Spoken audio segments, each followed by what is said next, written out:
मेंढपाळ बांधवांकरिता अमरावती जिल्ह्यात मेळाव्याचे आयोजन केल्याबद्दल मेंढपाळ पुत्र आर्मी तर्फे जिल्हा अध्यक्ष डॉक्टर अर्जुन महानर, चांदूर रेल्वे यांच्या नेतृत्वात मेंढपाळ बांधवांनी आमदार बच्चू कडू यांचा मानाचा दुपट्टा व काठी देऊन सत्कार केला। मेंढपाळांचा मेळावा घेण्यामागचा मुख्य उद्देश हा शासनाच्या महामेष योजनेचे उद्दिष्ट वाढवण्याबाबत होता। अमरावती जिल्ह्यामध्ये महामेष योजनेकरिता लाभार्थी संख्या जास्त असताना उद्दिष्ट मात्र फार थोडे देण्यात आले। ही बाब शासन दरबारी रेटण्याकरिता जास्तीत जास्त लोकांनी जनजागृती करून ऑनलाईन पद्धतीने महामेष मध्ये अर्ज करणे, जेणेकरून शासनाचे हे लक्षात येईल की महामेष योजनेमध्ये लाभार्थ्यांची संख्या जास्त असून योजनेचे उद्दिष्ट वाढवणे आवश्यक आहे। त्याकरिता लढा उभारण्यासाठी या जनजागृती मेळाव्याचे आयोजन करण्यात आले होते। मेंढपाळ बांधवांच्या पावसाळ्यामध्ये मोठ्या प्रमाणात शेळ्या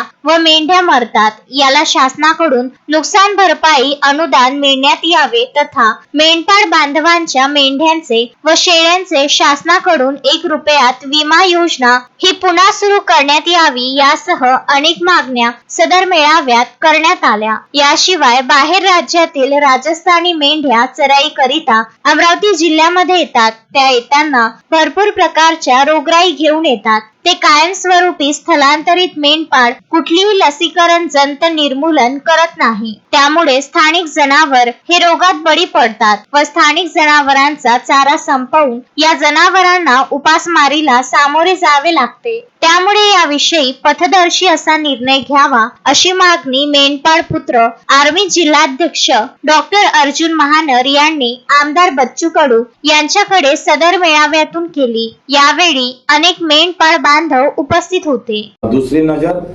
दिल्ली के तट पर, वहाँ क्या हो रहा है, वहाँ जो हो रहा है वहाँ यहाँ मिल रहा है का नहीं मिल रहा है, हे सूत्र आहे भोग झालं।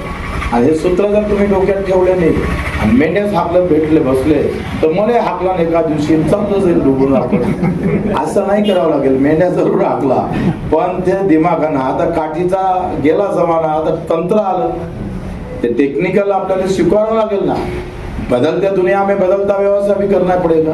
तुम्ही सांगा, पहिले नेहमी एकच कैची राहतं, एकच वस्त्रा राहतं, आता त्याच्या दुकानात जाऊ तर एवढे आहे, काय लावा समजूनच नाही राहिलं। बदलला ना, बदलत्यानुसार बदलावं लागेल आणि ते स्वीकारा पण लागेल आपल्याला।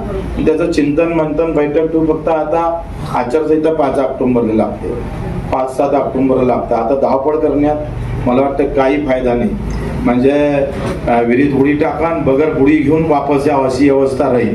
म्हणून आपण हे 15-20 दिवस जाऊ दे, तेपर्यंत तुम्ही दौरा करा आणि बाकीचं जे काम आहे ते मत म्हणून नाही, मताचं राजकारण म्हणून नाही, मत कोणालाही मारा, आम्हाला काही त्याची पर्वा नाही आहे। काम मात्र बच्चू कडू केल्याशिवाय राहणार। काम में राम भगवान को हम उसकी शोध करते हैं, तर कामातच राम आहे असं जे म्हण आहे ते बाकीचे तोंडातच राम आहे, आमच्या कामात राम आहे। हा फरक आहे दोन पार्टी मध्ये। वो मुंह में राम है, काम कुछ नहीं है, तो फिर भगवान भी लात मार देता ना, गिर जाता, फिर वो क्या करेगा। म्हणून तो ते विचार आपण करू नये, कामातच रामाला शोधूया। आपल्या सर्वांचे आभार। जय हिंद, जय महाराष्ट्र। Piyush Thombare, Vidarbha news, Chandur railway.